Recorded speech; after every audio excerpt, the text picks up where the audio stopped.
बुद्ध कहते हैं कि अपनी जिंदगी में अपने कर्म करने पर सदा ध्यान देना, क्योंकि कर्म एक ऐसा चीज है जो आगे जाकर हमारे पास ही लौट कर आती है। कर्म का थप्पड़ इतना भारी और भयंकर होता है कि हमारा जमा हुआ पुण्य कब खत्म हो जाए पता भी नहीं चलता। पुण्य खत्म होने पर समर्थ राजा को भी भीख मांगनी पड़ती है। इसलिए कभी किसी के साथ छल कपट करके किसी की आत्मा को दुखी ना करें। तो आइए हम इसको समझते हैं कहानी के माध्यम से। और अगर इस चैनल को आप सब्सक्राइब नहीं किए तो चैनल को तुरंत जाके सब्सक्राइब करें और वीडियो को लाइक करें। एक बार की बात है, भगवान बुद्ध अपने 2 शिष्यों के साथ यात्रा पर निकले थे। सुबह से चलते चलते वो दोपहर तक थक गए। तब उन्होंने थोड़ा आराम करने के बारे में सोचा। पास में ही उन्हें एक पेड़ देखा। बुद्ध ने दोनों शिष्यों से कहा, चलो यहाँ थोड़ा देर बैठकर अपना थकान दूर कर लें। वह तीनों लोग पेड़ के नीचे बैठ गए। तभी बुद्ध को कुछ दूरी पर एक बगीचा दिखा जिसमें बहुत सारे तरबूज उग रहे थे। गौतम बुद्ध ने अपने शिष्य आनंद से कहा, मुझे बहुत प्यास लगी है, उस घर पे जाओ, मालिक से एक तरबूज की मांग कर ले आओ ताकि हम अपनी प्यास शांत कर सके। आनंद आज्ञा अनुसार उस घर के तरफ चल पड़ा। घर के करीब पहुंचने के बाद आनंद ने देखा एक युवती बगीचे में पानी दे रही है। आनंद ने बहुत ही आदर से युवती को नमस्कार किया और कहा, मेरे गुरु सुबह से पैदल चल रहे हैं, इस कारण वह बहुत प्यासे हैं। क्या उन्हें खाने के लिए आप मुझे एक तरबूज दे सकते हो? जैसे ही आनंद की बातें खत्म हुई, युवती गुस्सा में चिल्लाई, मेरे पास तुम्हें देने के लिए कुछ नहीं है, फौरन तुम मेरे बगीचे से बाहर निकल जाओ। आनंद युवती को और नाराज ना करते हुए खाली हाथ वापस लौट आया और सारी बात बुद्ध को बता दी।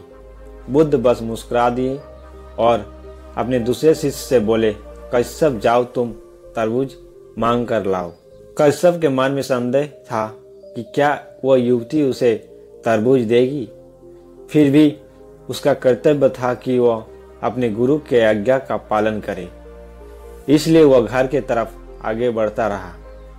जब युवती की नजर उस सन्यासी पर पड़ी तब युवती के चेहरे पर मुस्कान खिल गया।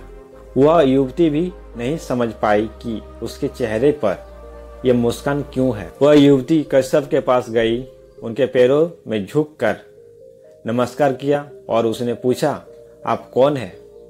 कश्यप ने अपना परिचय दिया, साथ ही उसके पास आने का कारण भी बताया।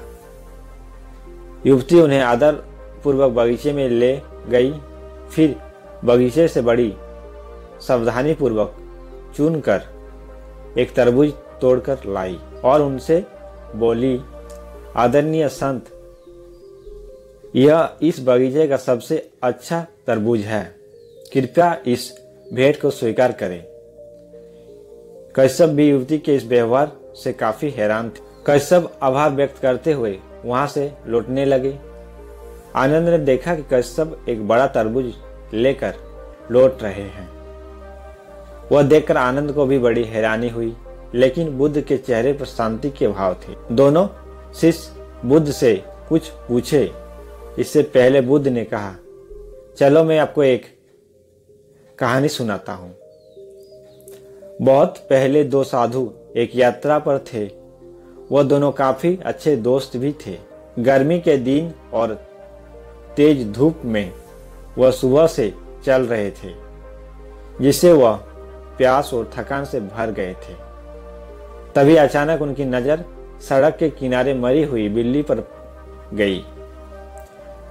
उस बिल्ली के साव से तेज बदबू आ रही थी। पहला साधु अपने नाक पर हाथ रखते हुए वहां से तेजी से भागा, लेकिन दूसरा साधु बिल्ली के पास गया, उसके लिए प्रार्थना करने लगा, आप बुद्ध धर्म की शरण में जाओ, आपको ज्ञान की प्राप्ति हो, दोबारा आपका जन्म किसी बेहतर जगह पर हो। प्रार्थना समाप्त करके साधु ने अच्छे से एक गड्ढा खोदा और बिल्ली को दफनाकर आगे बढ़ गया। आखिरकार एक दिन बिल्ली का इंसान के रूप में जन्म हुआ।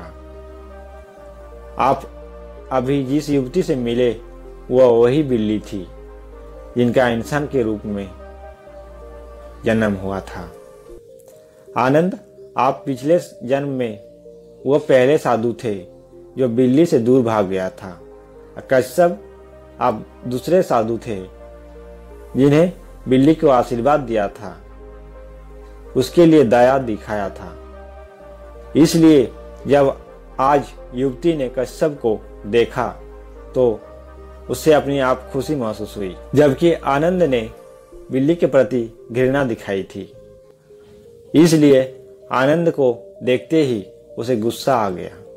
कश्यप को वह बिना मांगे तरबूज भेंट कर दी और आनंद को अनुरोध के बाद भी इनकार कर दिया। इस कहानी को सुनने के बाद दोनों शिष्यों ने जाना कि हमें सभी प्राणियों के लिए मन में दया भाव रखना चाहिए, सबको एक तरह का सम्मान देना चाहिए, क्योंकि हम दूसरों के लिए जो दया और प्यार दिखाते हैं या जो नफरत और क्रूरता दिखाते हैं वो लौट कर एक न एक दिन हमारे पास आता है। दोनों शिष्यों को इस कहानी को सुनने के बाद महान सीख प्राप्त। इसके बाद वह बुद्ध के साथ यात्रा पर आगे बढ़ गए।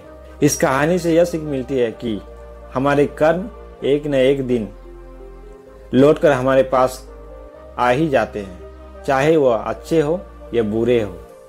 इसलिए हमें सबके प्रति दया और प्रेम भाव रखना चाहिए ताकि हमारे लिए भी कहीं से दया और प्रेम आ सके। तो दोस्तों, अगर ये कहानी से आपको थोड़ा सा भी कुछ सीख मिले हैं तो इस वीडियो को लाइक करें, और अगर इस चैनल को आप सब्सक्राइब नहीं किए हैं तो इस चैनल को तुरंत जाके सब्सक्राइब करें। तब तक के लिए हम विदा लेते हैं। आप सभी को धन्यवाद।